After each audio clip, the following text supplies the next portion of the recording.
tonoscopia. Afinal de contas, qual é o significado disso? Você sabe entender, você sabe interpretar a tonoscopia, que também é chamada de tonometria? Não? Então, fica aí que depois da vinheta eu te conto tudo isso.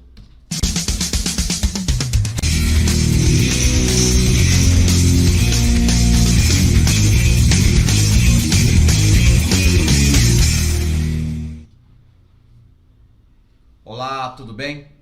Se você ainda não me conhece, sou o professor Everson. Há 30 anos venho ensinando meus alunos uma forma fácil e divertida de aprender a química. Se você ainda não é inscrito no canal, não perca seu tempo. Clica nesse botãozinho vermelho que tem embaixo e inscreva-se no canal. Ative as notificações e seja um dos primeiros a saber sobre os vídeos do tutorial de química. Bom, vamos trabalhar. Vamos lá. Primeira coisa que você tem que entender. Quando estamos falando em tonoscopia ou tonometria, nós estamos falando sobre o abaixamento da pressão de vapor de um solvente. Tá? Aí você me pergunta, poxa, Everson, mas o que é pressão de vapor? Eu gosto de usar essa definição, eu fujo da definição científica, porque eu acho que a definição tem que ser da forma que você entende, tá? Para ficar mais fácil. Então eu costumo dizer o seguinte, que a pressão de vapor é a energia que o líquido tem para evaporar. É a vontade que o líquido tem para evaporar. Quer dizer, quanto mais vontade, quanto mais energia, mais rápido ele evapora. E aí você entende que quanto maior a volatilidade de um líquido, maior é a pressão de vapor desse líquido. Então, o álcool, o etanol, evapora mais rápido que a água.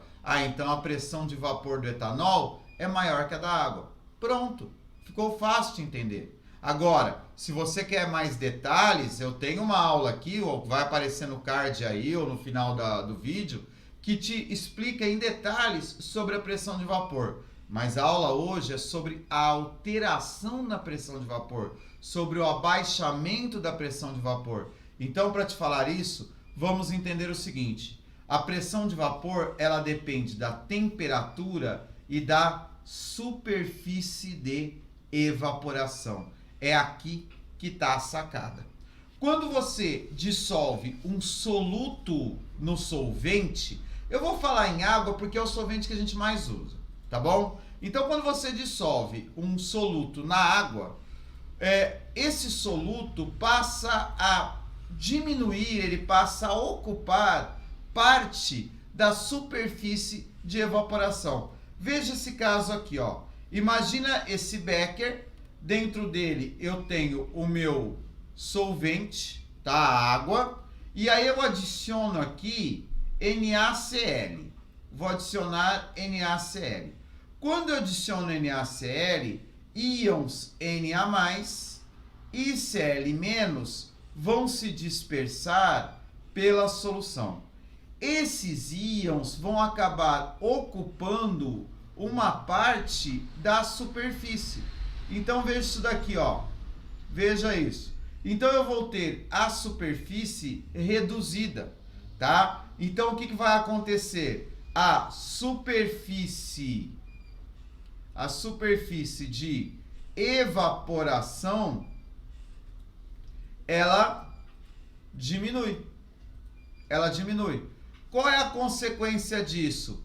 Diminui a saída do vapor, tá? Diminui a saída do vapor, diminui a facilidade para esse vapor sair. A consequência final, então, dessa história toda é que a pressão de vapor é diminuída. Obviamente que tudo isso acontece quanto maior a quantidade de soluto que eu colocar e maior a quantidade de íons que forem formados, tá? Então essa superfície de evaporação, ela diminui em função do quê? Em função, ela diminui em função do número de partículas não esquece que tudo que a gente fala aqui de propriedade coligativa não interessa a natureza do soluto, não interessa se o soluto é iônico ou se o soluto é molecular. O que interessa é sempre isso, ó, a quantidade de partículas. No caso NaCl, cada fórmula 2 partículas. Se fosse um outro composto, uma outra substância, o número de partículas ia mudar. E esse número de partículas é o fator de Van 't Hoff. Fator de Van 't Hoff, que também eu já discuti detalhadamente em outro vídeo, tá? Se não tiver aqui no card ou no vídeo final, tá na playlist de propriedades coligativas. Um dos vídeos é sobre o fator de Van 't Hoff. Tudo bem? Beleza? Entendeu então o que é o abaixamento da pressão de vapor? O que é essa diminuição da pressão de vapor provocada pelas partículas do soluto?